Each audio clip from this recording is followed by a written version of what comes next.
Hi, this is Gary Fong, and I got asked about the guitar for Hotel California, probably one of the most popular rock guitar anthems of all time, and also one of the most difficult to play. And I wanted to kind of just address the brilliance of the piece, because it basically centers around a very harpsichord-like chord progression. You could almost imagine Bach playing it on the harpsichord. It starts with a B minor, and then it goes to an F sharp, and it's very minory, but it's one chord per measure. And if you're going to play it on the acoustic, you capo it at the 7th fret, and then you play those chords from there, and it has a very high, very harpsichordy sound. So they started with that concept, and I remember in an interview, Don Felder said that when he brought the song to the band, they all said, well, where's the music, or where's the singing going to go? Because it's so rich in chord structure that, when you look at it that way, it's very interesting. Another interesting thing about the song is that it was nicknamed the Mexican Reggae. But what's really cool about it, the solo, is that the solo, of course, follows the chord progression. So it's very jazzy, where you're playing within the box of the next chord within that measure. However, they don't change their position very much. Rather, they use bends, and the bends bring you into the note on the next chord. And now, we're talking some serious bends. You'll see some minor third bends where my finger will literally go underneath 2 strings above it. That's how far that we have to bend. The other thing about bends is now you're dealing with microtones. Microtones are like playing the violin. You don't have the safety of a fret to keep your tone, so you have to listen to it, and so that's the part that's challenging. But also what's beautiful about the song is that it's very much like an opera. It's kind of like one guitar is singing its part, then the other player sings its part, and then the two of them sing together but in harmony. And that's unheard of in guitar solos. Guitar solos, typically a guitarist will stay inside the box and then just kind of solo whatever they feel like just kind of comes out. Never is it so harmonized like a singing song that you actually have the other person playing a third or a fifth along with you and harmonizing. So that was one of the record-breaking things of Hotel California. So let me play you the solo real quick, and then guitar, so you can just basically watch what I'm doing. A lot of the action happens, just so you know, around the 7th fret.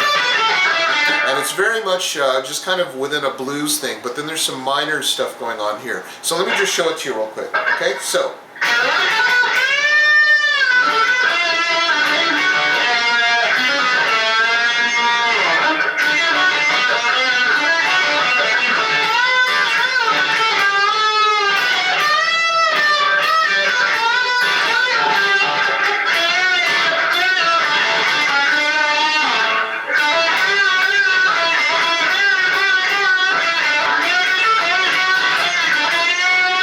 Here comes Joe Walsh's part. He basically takes that same riff, he repeats it, and then he goes off in his own world. A little bit of phase shifter at it.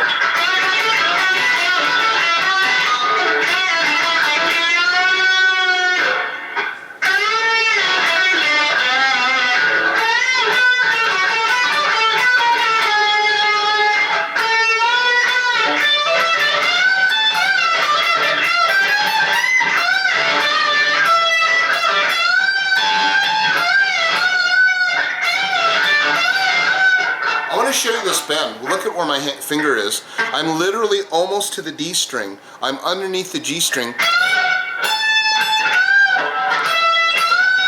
Isn't that crazy? Okay, so.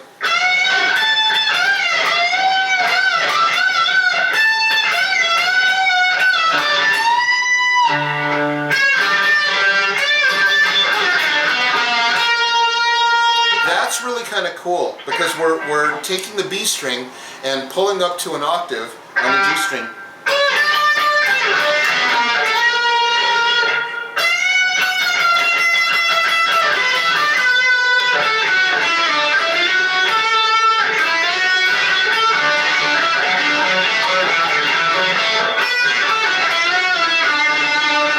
That part right there is very difficult to comprehend, because it sounds like these guys are playing chords, but they're not. It's the two guys are harmonizing together on that box. So,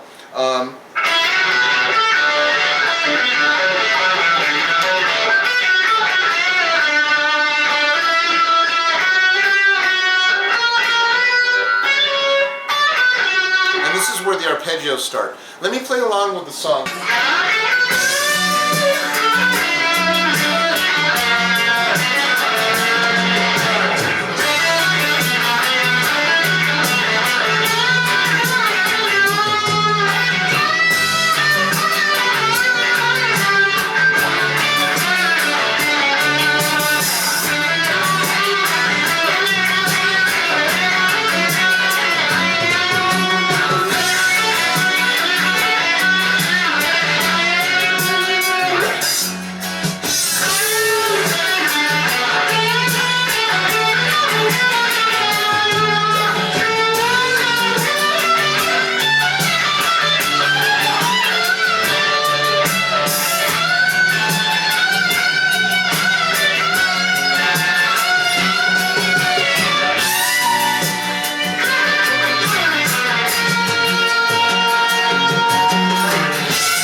Arpeggios.